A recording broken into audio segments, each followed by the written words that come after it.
Cook and read with Janhavi या चॅनलमध्ये परत एकदा सगळ्यांचं खूप स्वागत।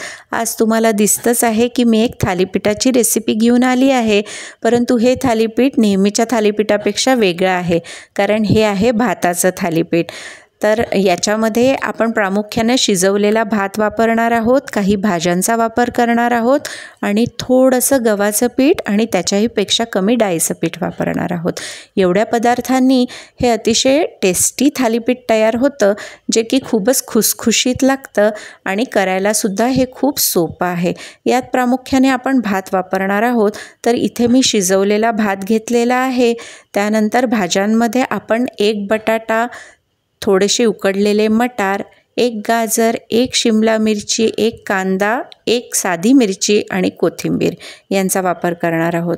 इथे आपण भाज्या चिरून घेतल्या आहेत आणि त्या सगळ्या भाज्या आपण ग्राइंड करून घेणार आहोत। अशा प्रकारे ग्राइंड करून भाज्या घातल्या की भातामध्ये जेव्हा त्या मिक्स होतात तेव्हा त्या थालीपीठात त्या खूपच छान लागतात। तर आपण यामध्ये फक्त बटाटा ग्राइंड नाही करणार आहोत, बाकीच्या सगळ्या भाज्या आपण इथे ग्राइंड करून घेतल्या आणि आपण पिठांमध्ये डाळीचं पीठ घेतलं आणि त्यापेक्षा थोडंसं जास्ती गव्हाचं पीठ घेतलं आहे आणि जो बटाटा आहे तो आपण कच्चाच किसून याच्यामध्ये मिक्स करणार आहोत। अशा प्रकारे बटाटा आपण याच्यामध्ये घातला की थालीपीठाचा जो खुसखुशीतपणा आहे तो वाढतो। तर अशा प्रकारे आपण बटाटा किसून घेतला आणि आता त्याच्यामध्ये ज्या काही भाज्या आपण ग्राइंड केल्या होत्या त्या सगळ्या मिक्स केल्या।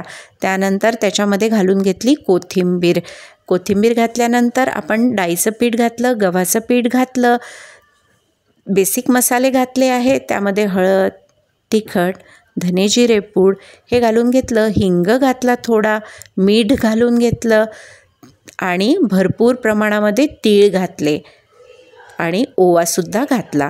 आता तीळ आणि ओवा अशा प्रकारे थालीपीठात घातला की थालीपीठाची चव अजूनच वाढते। त्यानंतर याच्यामध्ये आपण थोडीशी कसुरी मेथी पण घालून घेणार आहोत, त्यामुळे सुद्धा चव वाढतेच आणि लिंबू पिळून घेणार आहोत, ज्यामुळे थोडा आंबटपणा येतो आणि थालीपीठ छान लागतं। त्यानंतर ह्याला सगळ्याला छान मिक्स करून घेतलं आपण आणि मिक्स केल्यानंतर शेवटी त्याच्यामध्ये आपण घालणार आहोत थोडी आलं लसूण पेस्ट घातल्यामुळे सुद्धा थालीपीठाची चव वाढतेच। याच्यामध्ये आपण अगदी कमी मसाल्यांचा वापर केलेला आहे आणि भाज्यांचा जास्त वापर केला आहे।